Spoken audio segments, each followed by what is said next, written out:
Hey, welcome to Talking Stand Firm. It's great to have you with us. And we'll just say, please get in on the comments. We'd love to have them, but we aren't actually live today. This was done live, but we had to do it ahead of time because we have a special guest, Daniel Secomb, joining us from land down under from Australia, total different time zone. So to catch him at a time he was awake and we were awake, well, we had to do it ahead of time.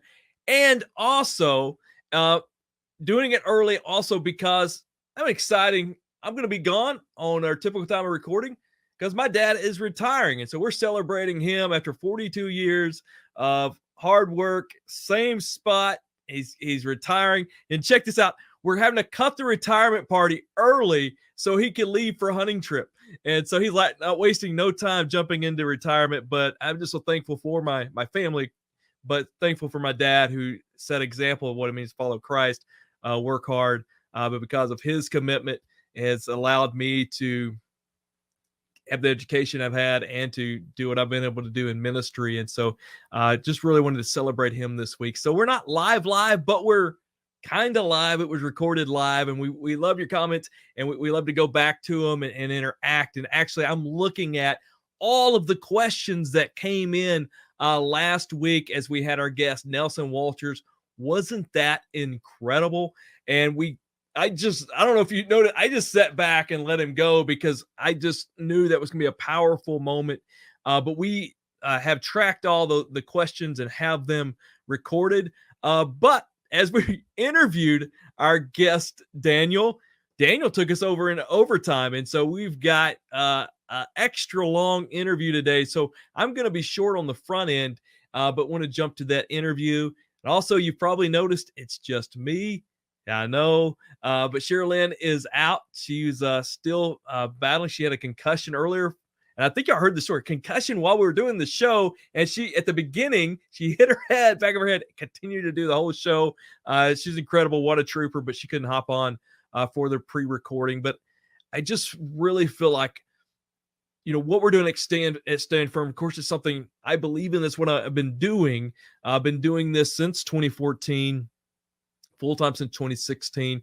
Of course, the show has not been around that long, but we are in our 79th episode, which is just incredible on its own. But I mean, it's been important to share this message, to prepare for challenges that are coming, to remain faithful, that we want to hear, well done, my good and faithful servant, that many are leaving the faith that could apply to us, and we need to make sure it doesn't. I mean, that's just my heartbeat.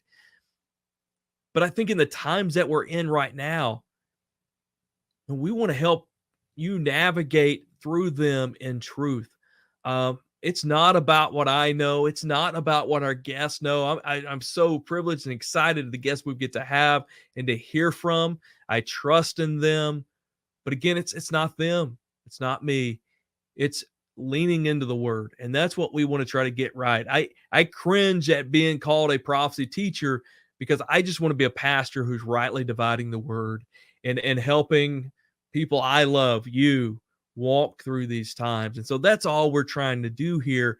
But I just think with all that's going on, with what we're seeing with Russia and Ukraine and all that's being said about that, what we're seeing, just the challenges here if you're here in America, I mean, they just, some different challenges we're facing here, economic issues maybe across the world now as fallout from the Russia-Ukraine scenario, and just what we're looking ahead at facing in the future, all those things.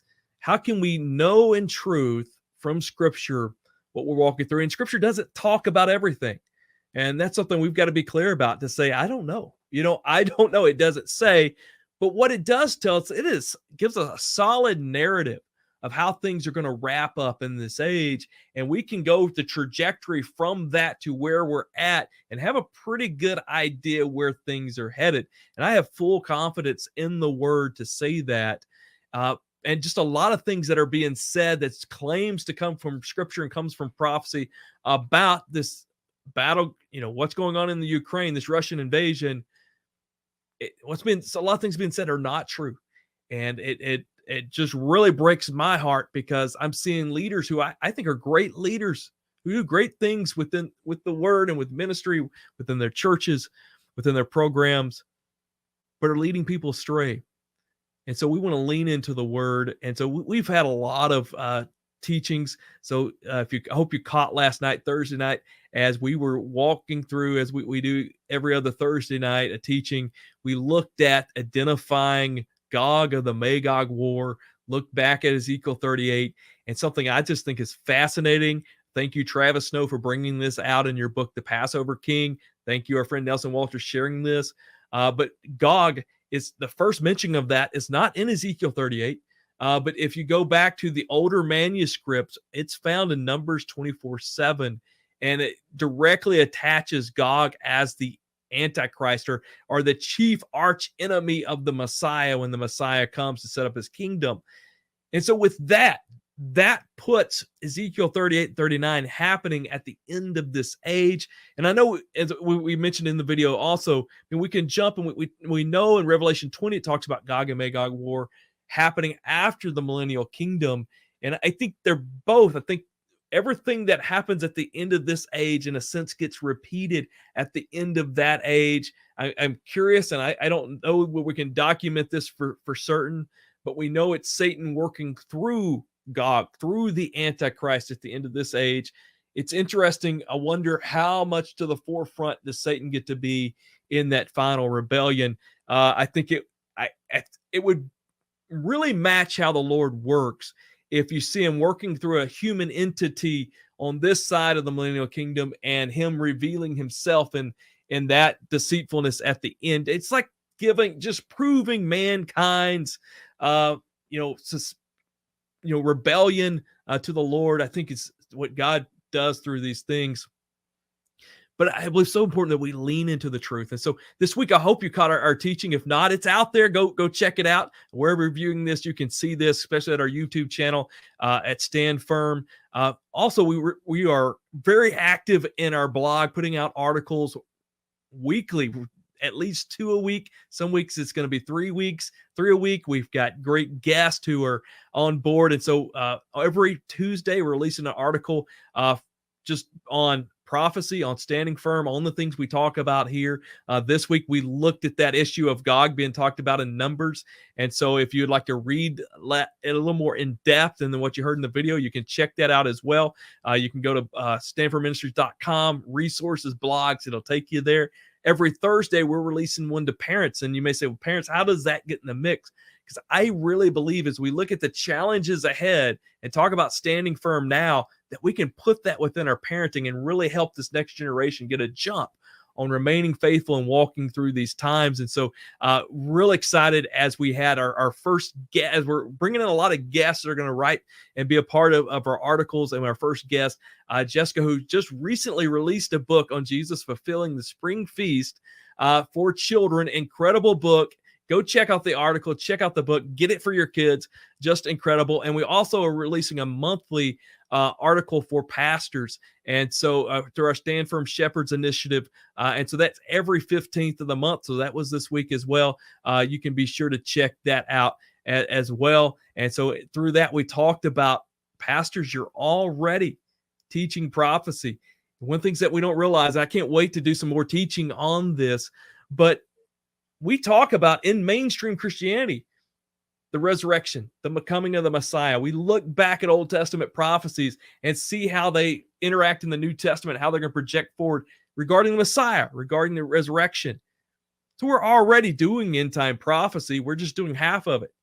We're leaving out the second half of that. And so interesting article, us pastors, you got to be careful. We're a little bit, I guess insecure, and so you just shoot it to your pastor. Hey, pastor, read this. So if you can nicely get it to your pastor, that would be phenomenal. And as we talk about these articles and videos, all this stuff, I hope you know how much it helps. If you like our Facebook page over at Stand Firm Jake, or if our YouTube page, subscribe to that. That goes a long ways. Of course, you're sharing it as well. So I want to make sure we get to our guests because we are going to get to go into overtime with our guests. But I wanted to come back to some of these questions that came in last week with our conversation with Nelson Walters. If you missed it, hey, stick in there today. But hey, go check this out. You can find just the interview. David, who's working behind the scenes, make sure that every week he cuts out the interview so folks can just jump into that interview.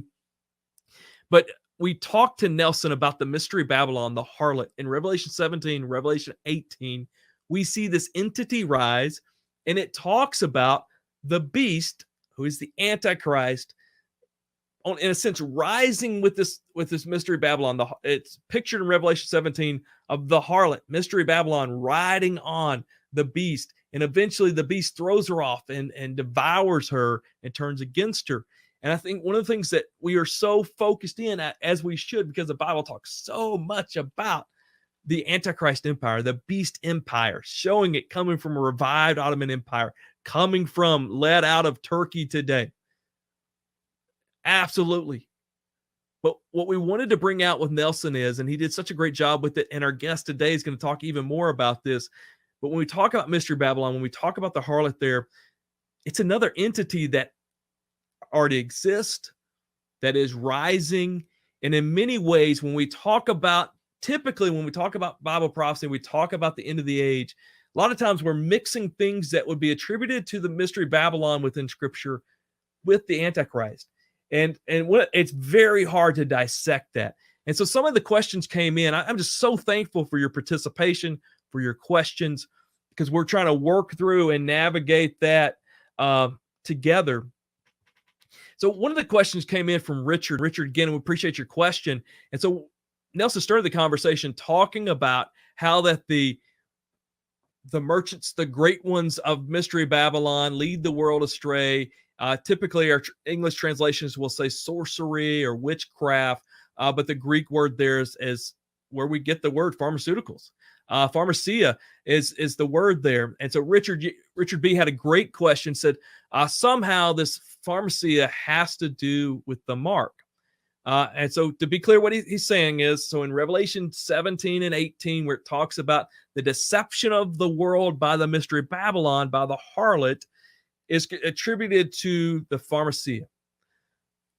Now, and then we have Revelation 13 talks about the beast, the Antichrist, when he comes, the false prophet, and that there will be this mark. The mark does deal with buying and selling, but the chief part of it is it's pledging allegiance to the beast. It's not something that's done by accident. It is a purposeful pledge to the beast. And the reason we don't have time to get through all the questions today, because again, a long interview, but I wanted to bring this out is because I want to make sure we see the dissection of the two entities. First off, when we say pharmacia, it doesn't mean this has to be, the COVID vaccine. It doesn't have to be medicine. It doesn't have to be drugs. It doesn't have to, the word, even though it's the basis of where we get that word, interpreting it within Scripture, it does not have to be that. Now it could, and I think there's probably some weight there, and I think there's something to lean into, but it doesn't have to be. And I just want to be clear in interpreting that it doesn't have to be. Something has seduced the world, but I think it's very interesting to note its connection to pharmaceuticals. Okay, but notice where that came from. That was the harlot. That was the mystery Babylon. The mark comes from the Antichrist, from the beast. Now, there could be some connection, but I would argue if you take the timeline in Revelation 13 and the unfolding, where we see this in Daniel 11, where we see this in other places, the rise of the Antichrist, it would seem like Mystery Babylon would have fallen, would have been overthrown, would have been trampled on by the beast at the point of the mark comes. And so, again, do you see the dissection of these two entities? And so a lot of times when we talk about, and we see this in movies, we see this in books, is we don't dissect these two entities. Now, what is, deceives the world through Mystery Babylon could connect to that mark. It's not saying it couldn't, but it doesn't have to be, and they're coming from two different entities. And so that's one question that brought that out. I want to go to another one as well. So Christian Paradise talked about, it's interesting that the Antichrist is the 11th horn, while the beast and there in Revelation 17 has 7 heads and 10 horns. Well, again, 2 different entities, right? And so I think what was saying here was identifying the beast as this mystery Babylon, and then the Antichrist being 11th horn as the separate. Now, the beast and the 7 heads, the 10 horns, I don't know if we can necessarily say 11th horn because he replaces 3 of them. But anyway, 11th horn's fine to, I guess, to say there in a sense. All of that belongs to the Antichrist. The harlot isn't the beast that we read about in Revelation 17. One other question I want to bring out, and again, I'm saying this just so to help us understand these 2 entities. Christian Paradise, again, thank you for your comment, said all UN leaders will settle in Neom during the apocalypse. So again, we're talking about the harlot, the mystery Babylon that Nelson brought out. We're going to talk about that with Daniel in just a few minutes. And as we look at that, again, with Nelson, we speculated that this could be Neom. In our discussion with Daniel, that's not the conclusion he exactly comes from. It's not off the table in his conclusion, but it's not exactly where he goes with it. Regardless, what's being said here is that the UN leaders will settle in Neom during the apocalypse. Well, one, what is the apocalypse? But I think, again, we're connecting the 2. It seems to be, at least in some sense, we know the Antichrist there's peace as he begins his rise to power, represented by the white horse there in Revelation 6. Of course, war follows and all that aftermath follows. But again, we want to dissect the 2. If the UN has something to do, or Neon has something to do with that mystery Babylon, that happens. Now, the beast can rise to a certain degree, but at some point turns against them. And there's the Antichrist brought tribulation upon the earth. And then, of course, God's wrath comes. Again, great questions. I'm keeping all the ones that we have, and I want to get to them. Bring the questions in. That's what we want to help. We want to work together and navigate through this. But I wanted to come to those just so that we're seeing, hey, these are 2 different things. We're dissecting these 2 entities. We've got a mystery Babylon. We've got the harlot. We've got the beast. They seem to rise together. Daniel Secomb talks about in Daniel 11 how that we see this balance of power. We talked with Nelson off air about the possibility of the king of the south in Daniel 11 being this mystery Babylon, the king of the north being the Antichrist. And he said, yeah, it's in the realm of possibility.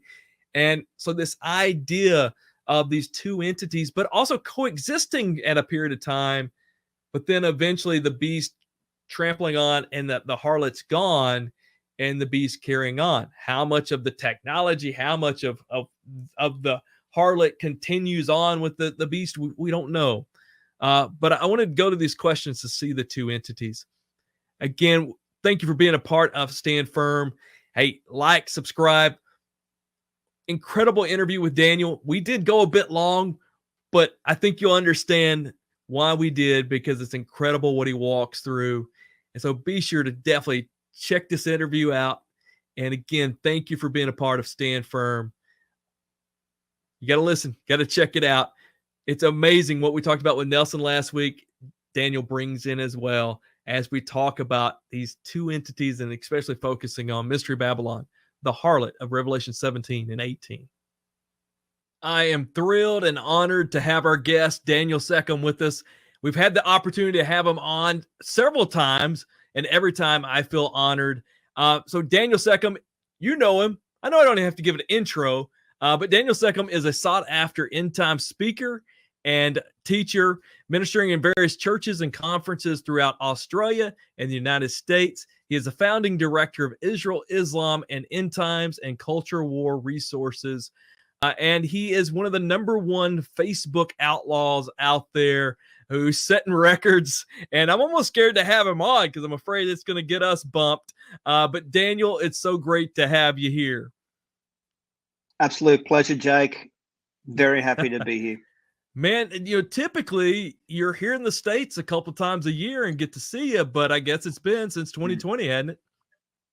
It has. Yeah, so last time in the States, I think was around September, October in 2019. So I've had a bit of a respite since then. However, we'll see what happens. I mean, I could end up being over there maybe around Feast of Tabernacles this year. All right. Great. Come on. Come on. Well, Daniel, thank you for doing this. Thank you for putting up with me being late. So, Daniel, we're navigating this so he can do this in his international time zone. And then I was leading a Bible study that ran late, and so here I am late. So we need to jump into this. I know. So, Daniel, this subject that I've been actually working through the last several weeks with guests is really looking at, so much of the focus has been on the Islamic Caliphate, the Mideast beast, and those things towards the end. But we see a lot of things happening here in the West and across the world in these different pockets. I know that's something you follow. You follow both of them with Israel, Islam, and the end times. I mean, you're tracking with the beast, but culture war resources. You're dealing with what's happening. We're facing in the culture and around us here in the West. And so I really wanted to have this conversation with you. So Daniel, we've had the chance to be at conferences, be at events that focused on the Antichrist being this Mideast beast, this revived Islamic Ottoman Empire. I know you agree with that, but when I look out at this landscape of the world, and there's documented agendas from globalist groups that seem to just threaten life as we know it, threaten believers. We look at what's going on in Russia. We look at the economic woes. We look at China, the rise of the left, the communism, all these things. I mean, how do we reconcile these threats that we see with this Mideast beast idea? I mean, how do the two mix? That's a great question. I think at the moment what we are seeing is there's a gigantic four-way tug of war going on. A four-way tug of war for basically the right to global power. Traditionally, that has been the United States. United States basically stands in a unique position, and this is what the Romans called Pax Romana. Pax Romana, which refers to Roman peace, and this was something, And listen, the baton of this so-called Pax Romana, or the so-called global policeman, if I could put it that way, has actually, the baton has been passed from different empires to empires. And, when it became Pax Hispana with the Spanish, and then Pax Britannica with the British Empire. And I think in the aftermath of the Second World War, the baton actually passed from the British Empire to the United States. And what's happened is that with each passing of the baton, the world has become increasingly more and more globalized, And this has actually happened through the Industrial Revolution, and technology has now made it possible for whoever is the strongest, basically has the most influence over the entire world, right? That wasn't the case in the Roman Empire. The Roman Empire just had a swath of the majority of Europe and Northern Africa, but that wasn't the case back then, and it was impractical. Even Hitler, he had aspirations in ushering in this 1,000-year Reich, but it didn't encompass the entire globe. It was very, very limited. But now we are in this unusual and unique position where whoever is the top dog basically wins the right to have the power over the entire earth. That's very, very, very significant. And this is why America faces battles from, well, I would say principally there are three different quarters where she is facing enormous threats. And like I said before, it's a four-way tug of war. If you were to include the pro-freedom, democratically, the people who are all for democracy, these people, these are the people who really, and this is why people voted for Trump, because they wanted Trump to secure their independence and the American way of life, how they knew it. So you've got these people who are who want to save democracy and want to secure the freedoms of their children and their children's children. Whereas then over here, you've got China, and I guess you could say Russia. And I guess you could also put Iran in that camp as well. It's like this unholy axis here.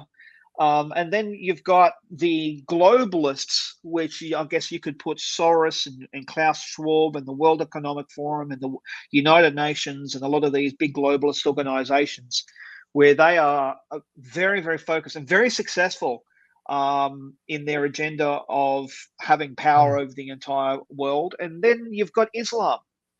You've got Islam as well. Now, we should not discount Islam, although it's been very, very quiet in regard to Islam's influence, as if we were to compare it, say, 8 years ago or 7 years ago. Yeah, I mean, Islam was very prominent and basically was in the news constantly, but not so much now. Not so much now, but we should not discount that they are still a force to be reckoned with. And I think Islam at the moment is just biding its time, because why do all the heavy lifting against America? Because that's America is basically who's standing in their way. Why do all the heavy lifting when other forces are actually doing it all for them? You know, while other and listen, a lot of America's enemies is actually happening within. This is the domestic enemies that America has to contend with. We've got players who have every other interest except the Constitution of the United States. I mean, the fact that you have people sitting in Congress who sit on the House Intelligence Committee, such as Eric Swalwell, who basically was involved with a Chinese spy and has not been sanctioned over that, hasn't been removed from his post. The fact that he can still function in that capacity is just amazing, which gives you a bit of an indication just how corrupt, just how impervious the corruption is within America. And this is something which is a major concern. I've been trying to raise this issue, the corruption within America, for the past 5 years, because it really is extraordinary. But somebody asked, well, how does somebody go bankrupt? Well, it happens very, very slowly and then all at once. Yeah. It happens very, very slowly and then all at once. And that's exactly what we're seeing happening with America at the moment. At the moment, it's still happening slowly, but then it's going to happen all at once. As much as I hate to say that, because I love America and I love the American people, and God pretty much has called me to be a minister in that nation.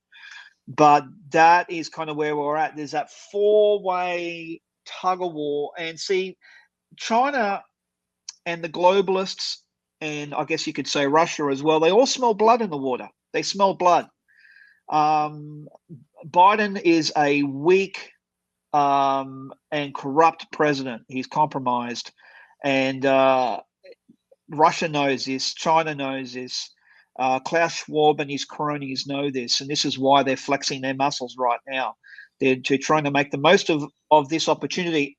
And they're trying to do what they can in this tiny window before 2024 because of the groundswell of support for Trump.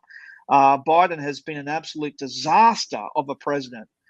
His administration has caused more foreign policy disasters, I think, spectacular foreign policy disasters, more so than even Jimmy Carter.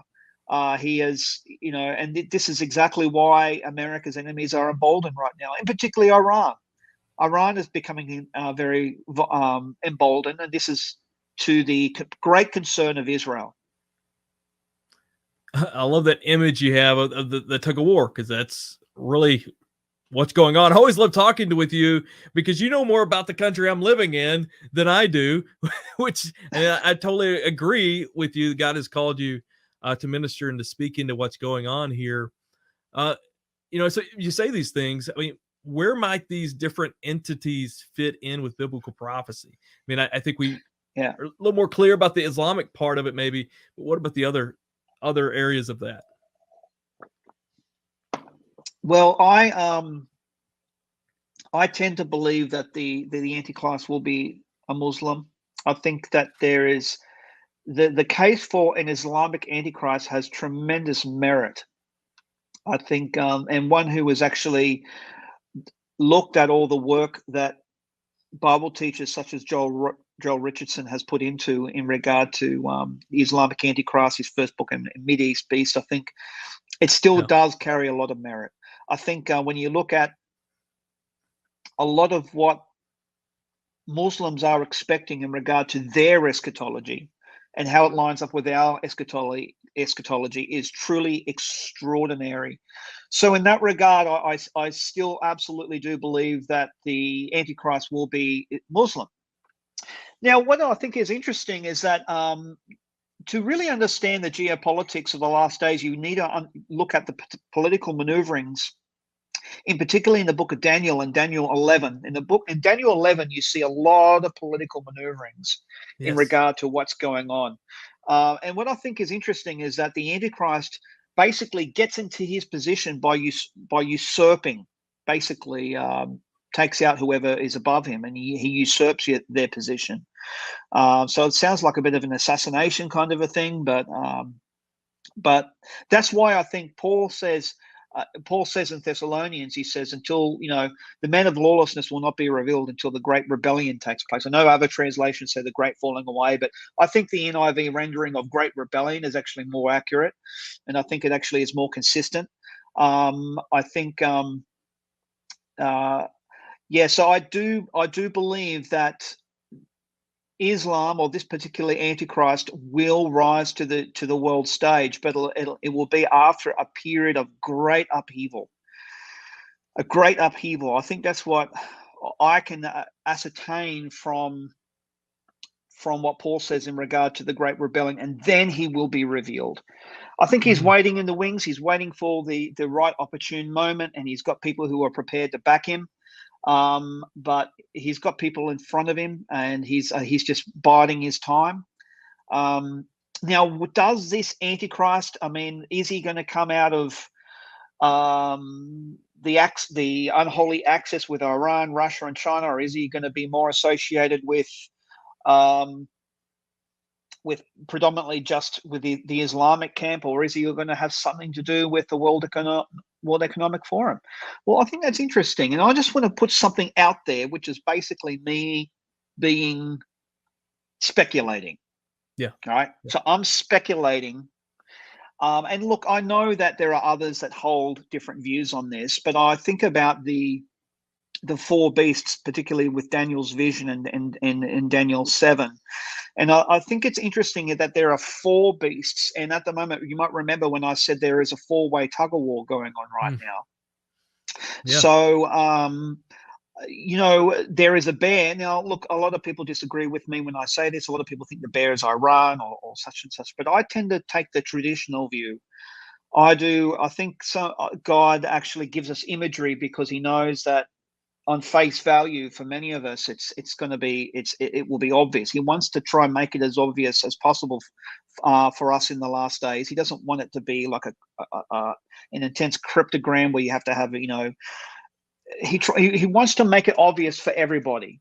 It's not. You don't have to buy a prophecy teacher's book to figure it out, to break the code. Exactly. 100%. 100%. So I do believe that the bear does represent Russia, and possibly even China could be involved in that axis, considering you've got, China's not just known as a dragon, but it's also known as that you've got that panda aspect there as well. So it's, there's that bear aspect, and the bear is told to get up and eat your fill of flesh, and it's got a rib in its mouth. In other words, it's being given the green light to go and wage war, to go and devour other countries. So you've got that aspect there. Then you've got the leopard. And again, I'm speculating. This is conjecture. Yeah. Okay, I'm just putting it out there. But you've got the leopard, and that could very well leopards, if you look at it from a symbolism point of view, represents a lot of like Africa and in the Middle East in that sense. So I'm looking at a big global kind of a looking at it from a global sense. I know that others look at it very closely, as in just the Middle East, whereas I'm looking at it from much further out. And then you've got the lion with the wings of an eagle, and I think the lion could represent Europe, and the wings of the eagle obviously could represent the United States. Notice that the wings are ripped off though, and that is extremely important And that's exactly what I feel that I've had in my gut for the past 5 years in regard to the fate of America, that America will be basically removed from the world stage and basically will be neutered and will not have any more influence, but the wings are torn off, and that the lion basically turns into like a man and talks like a man, as the prophecy says. Now, if I could, and then you've got of course, the most terrifying beast of all. Now, who does that lend itself to? Well, this is why I'm speculating. I'm still playing around with these thoughts in my head. It could represent the globalist initiative with what we're seeing taking on right now, which is basically infiltrating just about nearly every nation. I know Australia here has, the World Economic Forum has enormous influence here in Australia, enormous influence. And this is why the whole pandemic was able to get such a stranglehold on our nation, because of the initiatives from the World Economic Forum and the United Nations. In fact, the organization that basically banned ivermectin from being distributed here in Australia was actually UNITAID, the medical division of the United Nations. They were the ones who made the call and said, yeah. So when you think of these globalist bodies, and that, so I also am of the mind that the beast could actually represent Islam as well. So yeah. I'm still playing around with these things. I'm just teasing all this out. Right. But come to the book of Revelation, and you have that the beast comes out, and it's made up of all these four yes. combined. Yes. Right? Yeah. So I think that we're going to see a bit of a mismatch. Like, you're going to see someone who has an alliances to China and is working with China, but they also have that sympathetic view with Islam, and at the same time they're involved with the World Economic Forum, and yet they could have that Western background. So this is what I'm thinking about. This is what I guess what I'm really trying to I'm looking at it from that point of view. The reason why I believe it's right to look at it from a big global point of view, looking back, and not to zoom in just on the Middle East, is because you look at the pattern of the biblical narrative from the very beginning in Genesis. It starts out as international, then it zooms in, right? And it zooms in nationally onto the nation of Israel. Then it zooms in even further, right? But then as you go through the biblical narrative, you get to the cross, and then it starts to zoom back out again. And at the very end, at the book of Revelation, it's international again. Okay? And I think that is absolutely the way to look at it, because remember what Jesus said in Luke 21. He said, it shall happen to every single idea that no, we just need to look at. I do believe that there will be a lot of geopolitical maneuvering going on in the Middle East in the lead up to Israel being attacked. Absolutely. Yeah. But I also believe that there will be global players at work. Yeah. You were talking, as you talked about Daniel 7, I think of, what's verse 12, the other beasts have been stripped of their authority, but were allowed to live for a period of time. You've got that phrase there. Then Daniel 2, you have, we look at that as succession of empires, but it says also at that time, the time of all these kings, this idea that they're together. But especially going back what you said about Daniel 11, and it's as if the Antichrist we see within Scripture, like basically gets his power from someone else, takes it from someone else. That makes me think of Revelation 17 and 18, the mystery Babylon, the image of the beast and the harlot. You have two entities there. You have the beast, you have the harlot, and they seem to rise together, and then the harlot, the beast turns against the harlot. And I think we see this beast possibly as that Mideast beast, this the Antichrist, Islamic Antichrist. But that harlot, it seems to be room for these other entities that you've talked about. I think that's something that's missed, and that's something that we've tried to. It's really convicted me. Is there's going to be at least some it's already existing, or something that rises that's a predecessor of the beast in a sense. Yep, I'm glad you raised that, because that's a great segue. there's a lot. Look, there has been so much interpretation over Revelation 17, and I think I mean, gosh, from Martin Luther, thinking that the Catholic Church was the Antichrist and all this. It's just gone over in history, and so much of church history in regard to those viewpoints are still impacting a large proportion of the church today. But I constantly want to look at it with fresh eyes. I constantly want to look at it in light of especially in regard to the Old Testament.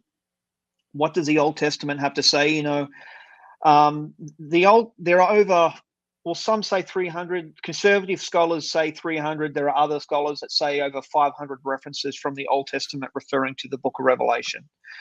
Now, that's significant and that's huge. So we really need to understand our Old Testament and in regard to unlocking the book of Revelation. What I think is interesting is that there are two pairs of scriptures in the Old Testament that really they seem like I would even say like a key, and that is Jeremiah chapter 50 and 51. Yes. And Isaiah chapter 13 and verse 14. But Jeremiah 50 and 51 are just breathtaking. When you look, you read sentences that are very much, that are verbatim in the book of Revelation, and this is why I think we need to pay attention to what Jeremiah 50 and 51 is saying, and Isaiah 13 and 14 is saying, because Isaiah is talking about Babylon, but when you read it, it's thinking, hang on a minute, this is far more apocalyptic than just referring to to Babylon. And then when you read in Jeremiah, again, the same thing. It's not, remember when Babylon actually fell to the Persians, there was no plumes of smoke. There was no, the city wasn't ransacked and destroyed. You have to understand that in, actually it's in Jeremiah 50, I believe, Jeremiah 50. And Jeremiah gives us a clue. Here it is here, Jeremiah 50 verse 40. God says, as I overthrew Sodom and Gomorrah, along with their neighboring towns, that's significant, declares the Lord, so no one will live there, no people will dwell in it. Now, was Babylon destroyed just like Sodom and Gomorrah? No, not at all. The answer is no, it wasn't. It wasn't. In fact, there were Babylonian citizens who 3 days after Babylon was sacked didn't even realize that their city had been captured. Yes. Yeah.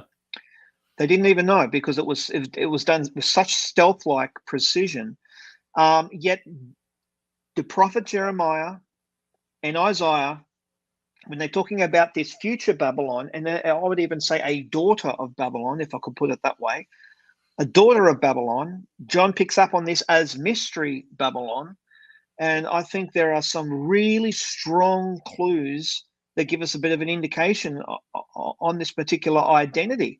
One of the things that Jeremiah refers to is that this mystery Babylon, or this daughter of Babylon, that she will be the hammer of the earth, of the whole earth. That she will be the hammer of the whole earth. I think it might be in, here it is here. How broken and shattered is the hammer of the whole earth. So in other words, whoever Mystery Babylon is, it has tremendous military prowess. It has global military strength. And that makes sense when you consider in Revelation 17 and 18, how the traders of the earth, like she was like the world global trading superpower in regard to economic trade. Now, you don't have to be a historian to work out that the countries that have the most economic superpowers are almost always military superpowers as well. Right. So economic prowess and military prowess go together hand in hand. And that's why we see in Jeremiah that it is the hammer of the whole earth. In other words, this nation is basically what kept the rest of the world in check, right? It's the hammer of the whole world. The other thing that I think is interesting is that, and this is why this mystery Babylon is such a key, because when you look at the Babylonian Empire, it was an empire because it had nations within it. There was all these nations, including Israel itself, was inside Babylon. Yes. All these nations that were inside it, right? And when Babylon is finally destroyed, you find some of the most really interesting things. Like, you find that people are fleeing back to their own land. Look at this. In Isaiah 13, there you go. There's Isaiah 13, verse 14. It says, like a hunted gazelle, like sheep without a shepherd, each will return to his own people. Each will flee back to his own native land, right? And then in Jeremiah 50, verse 28, 37, a sword against her horses and the chariots and all the foreigners in her ranks. They will become women. A sword against her treasures, they will be plundered. And then Jeremiah 51, verse 2. Actually, no, here in 50:28, listen to the fugitives and refugees from Babylon, declaring in Zion, as the Lord has taken vengeance. 50, verse 37, 51, verse 9. We would have healed Babylon, but she cannot be healed. Let us leave her and each go to his own land. Now, that is really, really significant. And again, in Jeremiah chapter 51 and verse 44, I will punish Bel and Babylon and make him spew out of what he has swallowed. The nations will no longer stream to him. The nations will no longer stream to him. Wow. Okay. I mean, the most prosperous, decadent nations on earth that are offering basically welfare and welfare to even whoever comes in, they are going to have nations streaming to them. They're going to have nations streaming to them. And let's go and have a look at the three names on this prostitute's forehead, because I think it makes tremendous sense. The first one, Mystery Babylon, not just Mystery Babylon, but Mystery Babylon the Great. Okay, there is an emphasis on it, the Great. In other words, this is going to be the Babylon of all Babylons. The Babylon of all Babylons. And, you know, what we saw, what happened in regard to the Babylonian Empire with its military prowess and its cultural influence, and the fact that it had all these nations that lived on the inside of it, it's going to be like that, but on steroids. It's going to be the ultimate, right? The ultimate. And then also, too, let it be said that Babylon was a pagan empire, and a lot of the pagan practices that were practiced in Babylon we're seeing happening today. Right? In the West, you know, all those pagan, and number one is child sacrifice. Child sacrifice was regularly practiced by the pagan Babylonians and many other pagan empire. But let's move on to the next thing, and this is extremely important. The next thing was the mother of all prostitutes. Okay? Now, it's not just prostitute. No, it's the mother of all prostitutes. Okay, so how do we understand, what does it mean by calling this nation a prostitute? Well, we have to go back to the Old Testament. Okay, let's have a look in the prophetic books, because the prophetic books refers to nations as prostitutes, right? So what is the context in regard to that? What is it? Why do the prophets refer to these nations as prostitutes? And there's one common recurring theme. And the common recurring theme is this, that it's always referring to a nation that once knew God and then turned its back. It knew God and knew the truth. It was a righteous nation, but then it was seduced by the surrounding nations and then turned its back and went headlong into wickedness. Now, predominantly, this is exactly what is said of Israel when it was the United Kingdom, and then of Judea, the southern kingdom, and of Israel in the northern kingdom, especially when we look at the really sexually graphic chapter in Ezekiel with Ohila and Oholibah, the two sisters. But what is interesting, there are two instances where there are Gentile peoples referred to as prostitutes. One is a city, or I should say a city-state, and the other one is a country as well. So the first one is, I want to refer to the first one first, and this was Lebanon at that time, and it was under the rule of a man called Hiram, King Hiram. And this is what Isaiah actually refers to him and says back in regards to Tyre and Sidon, or that whole region of Lebanon, that they will go back to their trade of prostitution, right? So were they originally righteous? And the answer to that is yes. In fact, King Hiram was a godly ruler. He was very good friends with Solomon.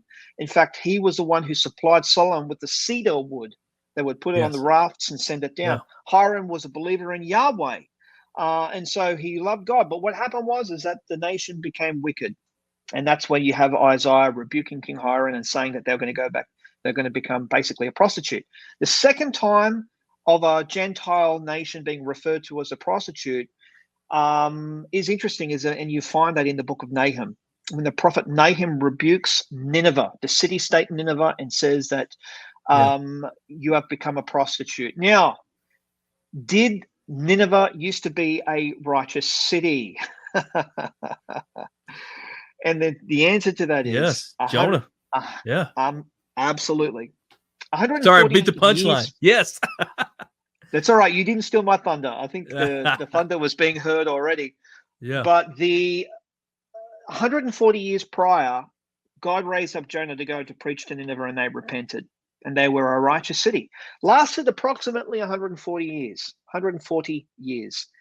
And then God raised up Nahum to go and to rebuke them and said, you have become a prostitute. Now, that is the biblical definition of what a prophetic prostitution means. You know, we read the book of Hosea, and one of the recurring themes that we see in Hosea is a spirit of prostitution. A spirit of prostitution has come upon Israel. And that's exactly what we're referring to. And this is what we're seeing in the book of Revelation. But it's not just a prostitute. No. This is the mother of all prostitutes. In other words, this nation or empire knew the truth so intimately that its very foundations were saturated in, I guess you could say, Christianity. Its very foundations, its heritage is absolutely Christian through and through. And of course, any nation that starts out Christian ultimately prospers and becomes very, very successful. Anyone who lives by God's laws and honors God, and especially a nation that blesses the Jewish people and honors the Jewish people, will become blessed. And that is exactly where, as much as I hate to say it, now I'm in two minds. Is it specifically America, or is it the West at large? Yeah.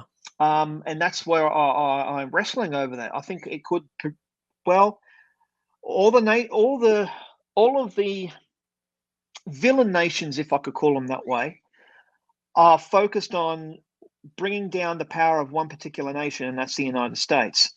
They're whittling away and weakening her. It's like America is dying with the death of 1,000 cuts. All of her enemies are working together in unison to bring America down, because if they can bring America down, it will be game over. Listen to what Ronald Reagan said. He said, if we lose our freedom here, there is no other place to escape to. This is the last stand on earth, he said.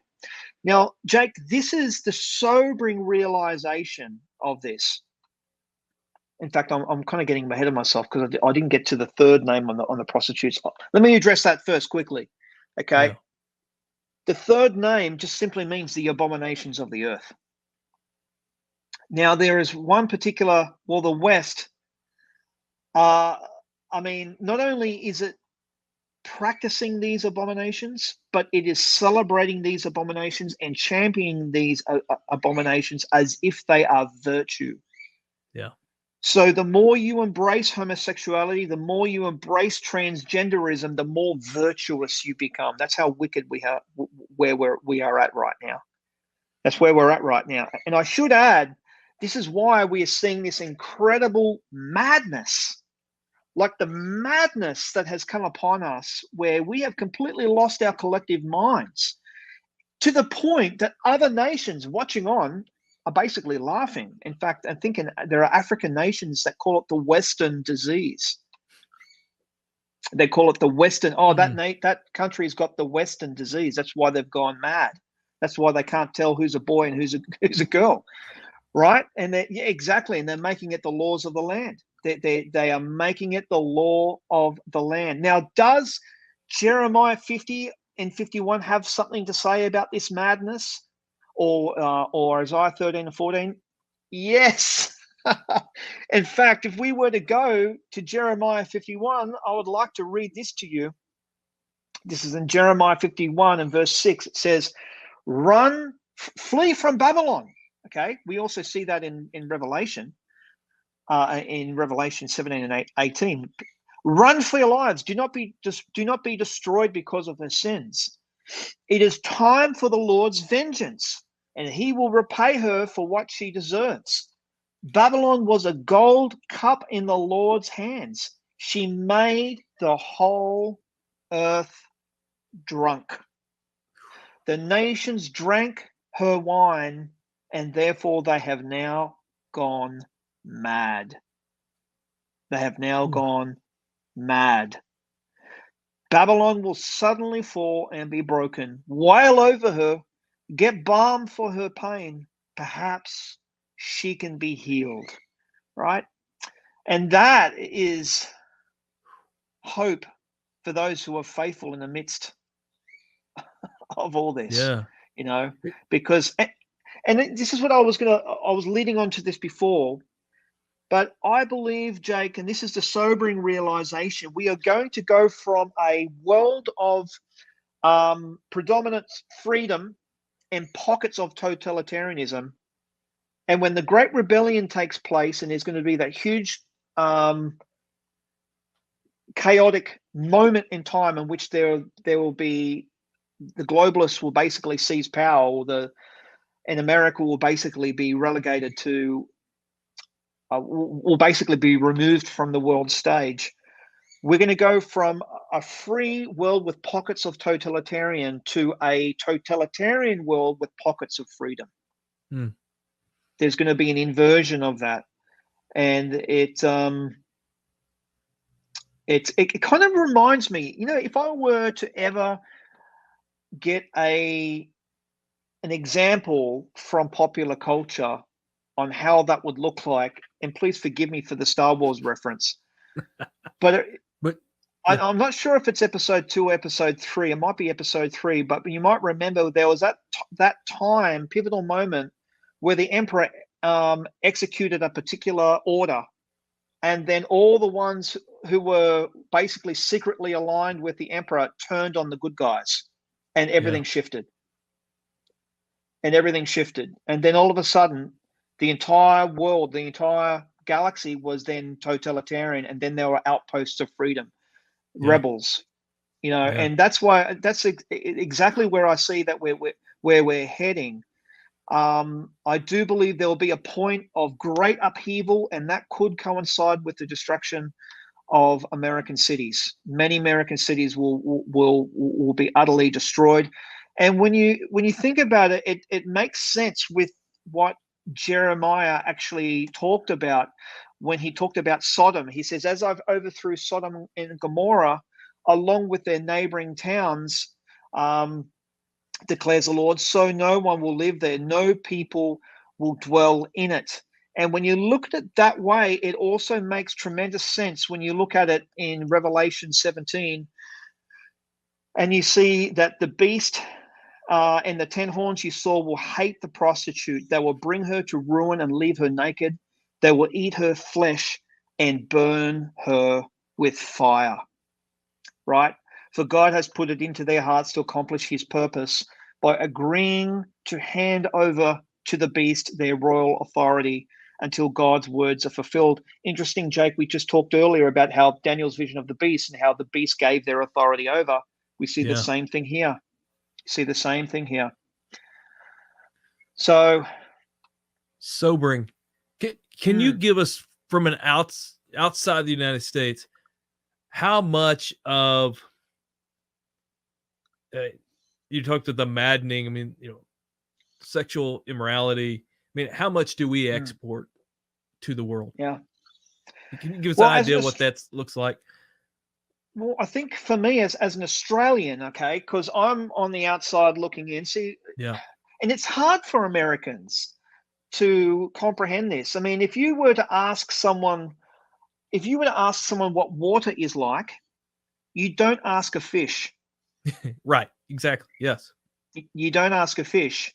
So in other words, you Americans are involved in your world constantly. In fact, for a lot of Americans, the world simply is the United States. Yeah. But as an Australian, I can tell you that the influence that the United States that it has over my own nation is absolutely immense, massive. In fact, if there is a trend that happens in America, it will happen in Australia, without question. Without question. You might remember the George Floyd riots when the George Floyd riots happened in 2020. It happened here within days. Happening here. Australia was just as outraged, right? There was rioting in the streets here in Australia. That's how much of an influence the United States has. Massive. You might remember the time when the whole kneeling thing with Colin Kaepernick and all those athletes that kneeled, right? Same thing happened here with our rugby league games. Same here with our rugby league games. Our AFL and rugby union stars were doing the same thing. Same over in England with the soccer stars over there. Okay, this is the amount of influence that America has. It is really huge, and it might be challenging for a lot of Americans to understand that. But America has far more power and influence.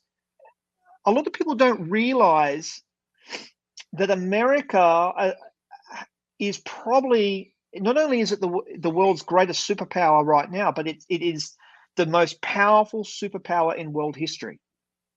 No one has ever witnessed the power and the success and the strength and the dominance and the influence as the United States.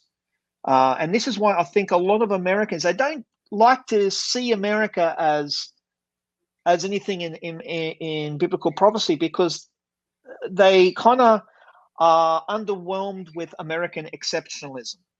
Yeah. They kind of are underwhelmed with American exceptionalism. They really don't comprehend American exceptionalism. But as an Australian,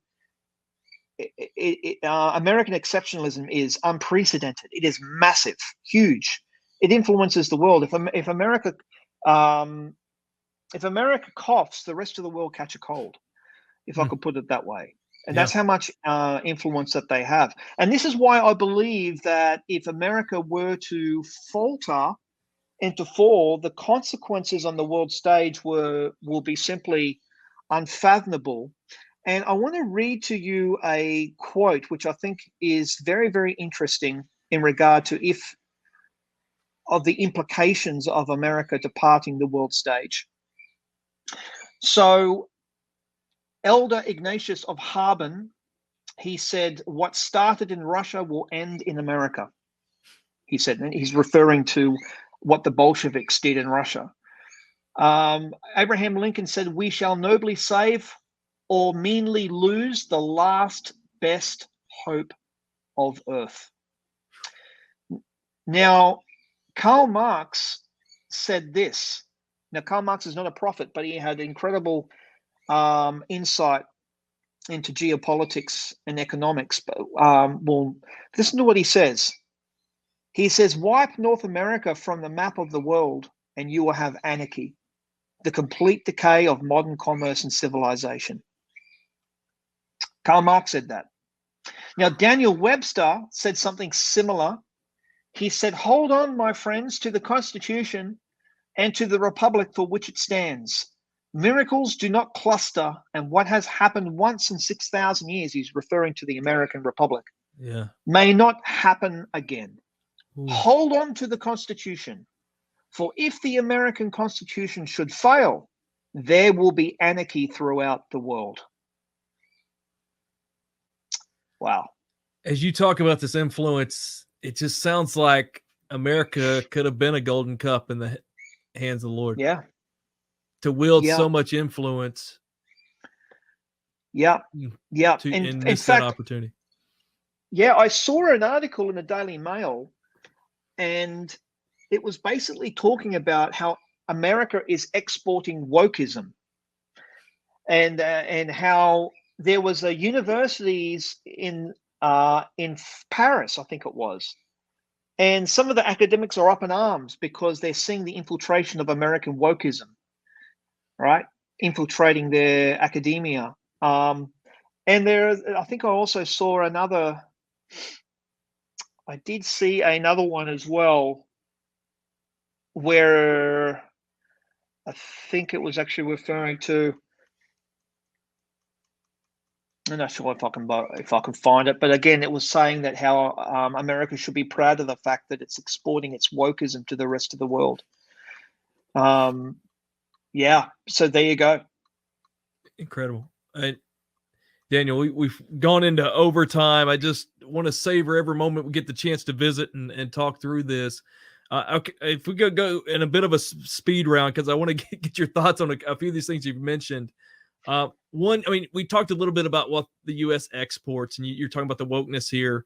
I mean, yeah, would the acceptance of homosexuality, same-sex marriages, transgenderism, would that be what it is in the world if it wasn't for what America has pushed? Yeah, and look, yes, listen, the whole homosexual movement can really owe its roots to a lot of these communist agitators in the early 1940s and 1950s.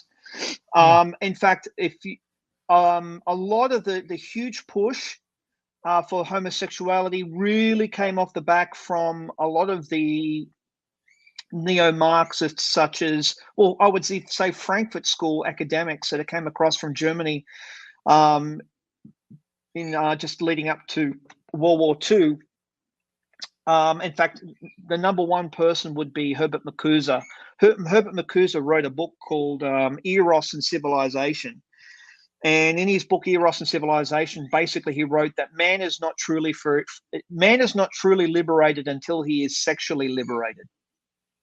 And he put forth pansexuality, homosexuality. The other person who really pushed for this was another man called George Lukács. George Lukács was a Hungarian communist, and he played a huge role in the founding of the Frankfurt School, along with Felix Weil. George Lukács understood that the number one opponent to the socialist revolution that they were trying to bring in was Christianity, and that if they were to bring about their socialist utopia, they had to destroy Christianity, and one of the best ways of doing that was through sex and perversion, and getting people to reject monogamous marriage and to experiment with homosexuality and to indulge in pornography. So George Lukács was very big on that. In fact, he became the communist commissar for Hungary when Hungary was a communist nation, yet basically got fired because the people thought that he was a complete Fruit Loop. So he got fired from his position, and that's when he went on to found the Frankfurt School in Germany with Felix Weil. And the Frankfurt School churned out some economic powerhouses such as Erich Fromm and Theodor Adorno, who came out with the idea that fascism and Nazism were actually right wing and not left wing. That's another rabbit hole altogether. But that's what they all pushed for. They were persecuted, and they had to flee Germany because of Hitler, because Hitler persecuted the Jews, and because they were of Jewish descent, they fled to America and applied for academic asylum. And they were embraced with open arms from Columbia University. Columbia University gave them tenured positions. And so that's where they began to spread their poison. I know that Herbert Macuza was enlisted by FDR in his war propaganda department. And then when he left that, Herbert Macuza, I think he went to Brandeis, and then he eventually ended up in San Diego University, where he became the father of the sexual revolution. He was the pioneer or the architect of the sexual revolution, if I could put it that way.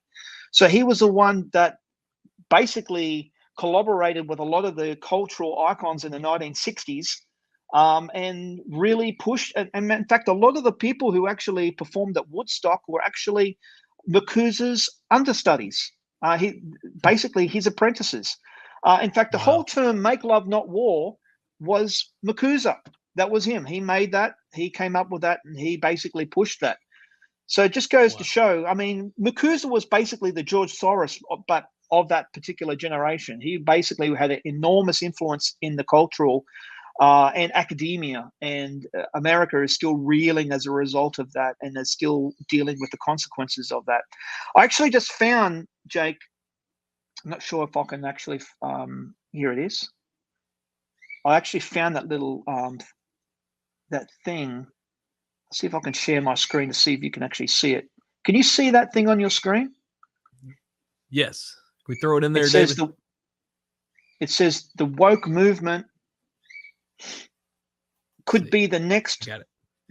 The woke movement could be the next great U.S. cultural export, and it is going to do many other countries some real good. See down there, it says why wokeism will rule the world. Yeah. Yeah. So you're giving some fish some perspective of the water they're in. Yeah. One quick question on that. When we talk about the harlot, it talks about her being drunk on the blood of the saints, or is that, should that only be seen in the sense of physical persecution, or do you think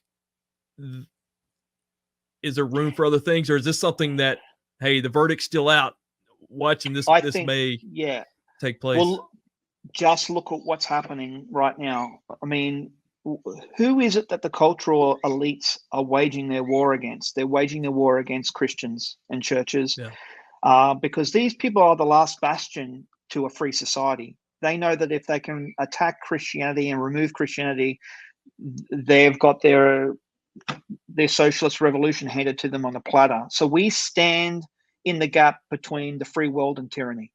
And that's why they're attacking us. And yes, I think it will get to the point where there will be Christians will be paying for their lives. Christians will definitely be paying for their lives. There's no question about that. It's happening in other places around the world. But listen, the West's chickens will come home to roost. And the same persecutions that we've seen breaking out in the Middle East and places like that will come to America, will come to Australia, and Christians will unfortunately will pay a price with their lives. I absolutely believe that. Hence, that makes sense with this prostitute, which is drunk on the blood of its saints. It's absolutely, and the more she drinks the saints' blood and persecuting and killing her, the more she becomes drunk, and the more she becomes blind to the fact that the beast that she's riding on is inevitably going to turn on her and kill her. Yeah. Oh, Daniel, absolutely incredible. You read how it says flee from Babylon. So in closing here, I mean, for, yes, we can't quite define that. And we see the United States maybe definitely in the pages there, the Western world, wherever that's headed. What would you say to us in it? Well, I'll definitely say, as I always say, have a very loose hold on the things of this world. Have a very loose hold on the things of this world, because listen, it's peaceful today, but tomorrow you could be facing what Ukraine has now faced. You could find yourself, you would never imagine it in your wildest dreams, but you could have army tanks going down your street. And that's what we need to prepare ourselves for. We can't put that outside of the realm of possibility. So we need to prepare ourselves for all the things that Jesus warns, were going to happen. Jesus told us to do two things, which is of critical importance, and that's to watch and that's to pray. To watch and pray. Have you noticed that it's extremely difficult to actually find out what's actually going on right now? It's very hard to distinguish between what's true and what's propaganda, what's actually facts and what's misinformation. This is exactly what Jesus warned about. He said, watch out that no one deceives you. And so we have to be very careful. We have to be watching. We have to be discerning. And most importantly, we need to be praying. We need to be praying. We need to be spending time with God. We need to be focused on him. And I want to read one final quote, which I think is extremely important. And this was a quote by Francis Frangipane, and it's so profound. He said this: our primary purpose in life must be to abide in Christ. Otherwise, we can become so consumed with the deteriorating condition of the world that we fail to see the deteriorating condition of our own soul. And that's so true, because the things that are going to be happening in the world are going to be spectacular and are going to make you glued to the TV. What's going on? I remember when 9/11 happened, my prayer life went out the window. I because I was too focused on what was happening overseas. I didn't pray for days because I was so distracted by the calamitous events that were happening in the world. That's exactly what I'm talking about. There will be events that are going to take place in the world that are going to be spectacular, but they cannot distract us from our relationship with God. Daniel, incredible. Thank you. And so you've got Israel, Islam in the end times. You've got Culture War resources. What's the best way for folks to keep up with what you're doing? Well, I've been so depending busy. on what social media jail you're in at the time. Yeah, look, I haven't paid much attention to the website of Israel, Islam, and End Times and Culture War Resource. Haven't even touched it for a while. Probably best to follow those pages on Facebook if I'm not banned. But follow Israel, Islam, and End Times on Facebook and Culture War Resource. Telegram is a great place as well. I'm updating a lot on my Culture War Resource Telegram channel, a lot, because I'm not banned there. So there's that aspect as well. And I do a fair bit on Twitter as well. Just recently, my Culture War Resource Twitter account has just exploded. I shared a video on there that basically exposed what's going on with the World Economic Forum. This is out of an interview between Joe Rogan and Majid Nawaz. Anyway, that 2-minute segment from that interview just went viral, crazy viral, and was viewed 3.5 million times. Awesome. And was shared by Glenn Beck, Jordan Peterson, a bunch of other high-profile conservatives. Anyway, it added 8,500 followers to my Twitter account. So that is incredible. That's awesome. God bless that. I mean, that's incredible. Daniel, I just would love to go for another hour. But everybody, we got bonus time with Daniel today.